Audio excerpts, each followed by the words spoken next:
చూస్తున్న మనకి బీటీ రోడ్కి మనకు ఒక 1.5 ఎకర్ సైట్ వచ్చిందండి. ఇది మనకి ఇది 2 రోడ్లు ఉంటాయండి. ఇటు సైడ్ ఈస్ట్ అండి, ఇటు సైడ్ సౌత్ అండి. ఇది మంచి కార్నర్ బిట్ అండి మనకి ఇది మంచి రెడ్ సాయిల్ భూమి. మనకు జెన్యున్గా రైతు దగ్గర ఉందండి సైట్ ఇది. మనకు ఈ ఈస్ట్ ఫేస్లో మంచి రోడ్ ఫేస్ ఉంటుందండి. అక్కడ వరకు మనకు కనిపించే అక్కడ స్టమ్మ వరకు ఉంటుందండి రోడ్ ఫేసు. మనకి ఇది 1 ఎకర్ వచ్చేసి 32 lakhs చెప్తున్నానండి. ఇది రైతు దగ్గర ఉంది జెన్యున్గా. చూడండి, ఇటు చూస్తే మనకు బ్యాక్ సైడ్ మంచి అక్కడ ఫామ్ ఆయిల్ తోట, ఈ వరి పొలాలు, ఇటు ఇండ్లు ఉంటాయండి. ఇళ్ళకి దగ్గరలో ఉంటాయండి సైట్ ఇది.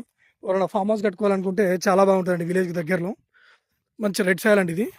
మనకి ఇది 32 lakhs చెప్తున్నానండి. ఇది అంతా రోడ్ ఫేస్ అండి. ఇది ఈస్ట్లో రోడ్ ఫేస్ మంచి రెడ్ సాయిల్ అండి. ఇది ఒక కనిపించే మనకు ఒక 4 మడ్లు ఉంటాయండి. ఇది మనకి ఇది 1.5 ఎకర్ సైట్ అండి. ఇది ఎకరంన్నర. ఇది మన ఉస్నాబాద్కి దగ్గరలో ఉంటుందండి సైట్ ఇది. ఉస్నాబాద్కి ఎగ్జాక్ట్లీ మనకు ఒక 13 కిలోమీటర్ దూరంలో ఉంటుందండి సైట్ ఇది. ఇది అదేవిధంగా మనకి ఇది కరీంనగర్కి వచ్చేసి కూడా ఒక 50 కిలోమీటర్స్ దూరంలో ఉంటుందండి. మనకు షామీర్పేటకు కూడా ఒక 100 కిలోమీటర్ దూరంలో ఉంటుందండి సైట్ ఇది. మంచి రెడ్ సాయిల్ భూమి ఇది.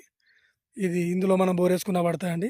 గెస్ట్ హౌస్ పర్పస్లో మనం మ్యాంగో గార్డెన్ కూడా పెట్టుకోవచ్చు అండి. ఇది విలేజ్కు దగ్గరలో ఉంటుంది కాబట్టి ఎలాంటి భయం ఉండదండి మనకి. ఇది మంచి సైట్ అండి. ఇది కొంచెం నెగోషియబుల్ అండి. చూడండి, పక్కన మనకు మంచి వరి పొలాలు ఉన్నాయండి. ఇవి